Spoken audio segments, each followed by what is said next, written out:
Thank you very much, candidates. You've been very good today, and thank you, Mike, for giving us this opportunity.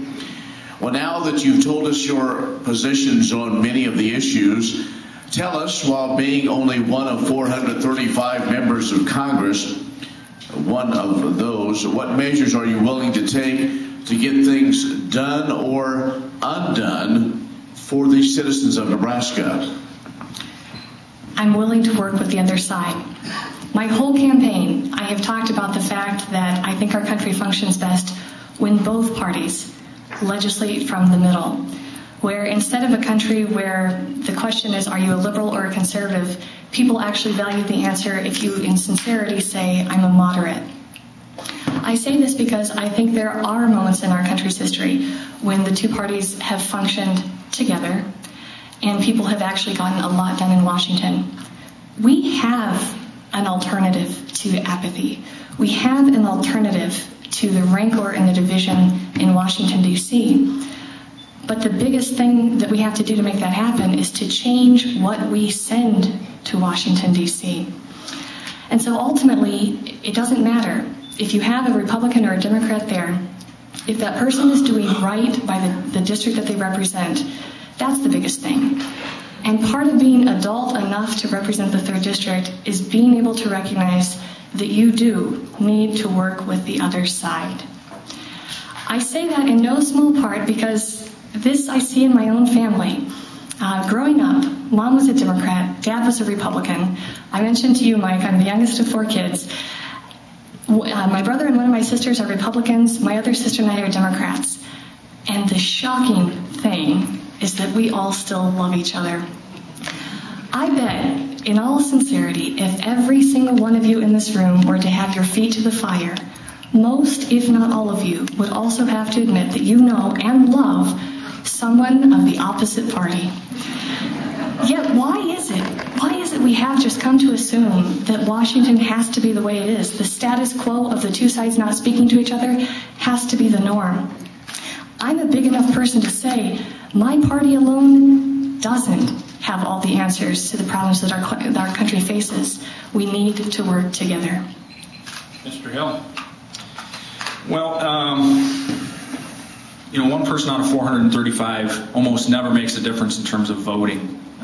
Being a representative isn't primarily about how you vote. Well, you want to vote the right way, I guess, but wow, that was quick.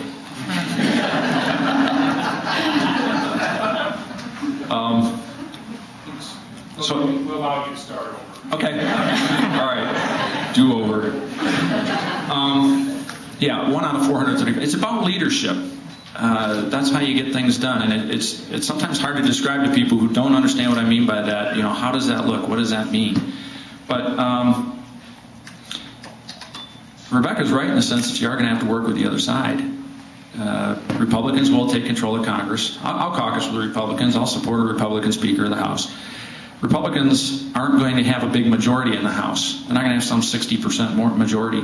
The Senate, we aren't really sure who's going to win the Senate. Could be, a Republican edge or a Senate edge or a Democratic edge. And we're still going to have President Obama in the White House. So anything that gets done is going to have to be bipartisan. That's the way it is. So how do you do that? You build consensus. How do you do that? Stick to facts. One of the problems we have in politics today is too much demagoguery, taking advantage of people's emotions and taking advantage of their ignorance of the issues. Facts are stubborn things, and if you stick to those facts, like I've said, the biggest problem we have are big, broad, long-term problems that, I wrote about the problems we're seeing today or coming up ahead 11 years ago in a book I wrote. And now we're here, and we're all surprised that we have this huge debt problem. The last 3 years have been bad, but that's more of a symptom of the problem than the really larger problem that we face over the next 20 years with the federal government going into bankruptcy. So we are going to have to get bipartisan support. We got a debt commission that's going to come out with findings December 1st. And, just the leadership of the debt commission, here's just about an exact quote: "The debt is like a cancer that will truly destroy the country from within." That's pretty strong language. We need to get the rest of Congress recognizing it. Well, they do recognize it. Let me rephrase that. They know. We need to get them talking about them. We got to get them past their fear that if they bring up the bad news, then they're going to get blamed for it, they're going to get beat over the head for it, and they're going to get unelected for it. So that's my time. Congressman Smith. Thank you. Throughout my time in Congress, and perhaps even some times before that as a state senator, I came to appreciate the opportunity, but also the ability to work with those folks who might come from a different perspective. And I realize that I represent a lot of Democrats. And I gladly supplied a ticket to the inauguration to one of my opponents who asked. And so that's because we had an inauguration of a president. A lot of folks were excited. And quite honestly, as he got elected and was sworn in, a lot of folks were hopeful. There were some promises made that there would be more bipartisanship from the White House. Now, what do we see now? The president marching around the country, taking aim at Republicans, and only Republicans. And I think it's a level of rhetoric that has been counterproductive to our system. Now, our founders, when they drafted the Constitution, they had two houses. They wanted to actually diminish the power, if you will, in a way, and not centralize the power. That's why we have those two houses. That's why the House is directly reflective of population and the Senate is not. That's why the House in its entirety is up for election every 2 years.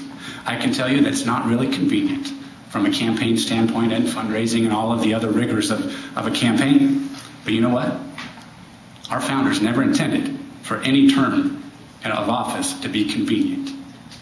That's why I'm glad to have a 2-year term, because imagine, boy, Nancy Pelosi would be happy if there were 4-year terms and only half of the House were up for re-election instead of the entire thing. Let's stick to what our founders had in mind. Thank you.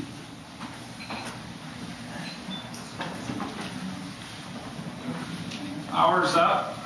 The hour's up on the debate. I hope you folks learned a lot. I love to live in western Nebraska. Just polite, good people, and sat and listened and learned. Gave the candidates time and consideration for their views. But we're going to end it now with closing comments. Each candidate has 3 minutes, and we drew straws.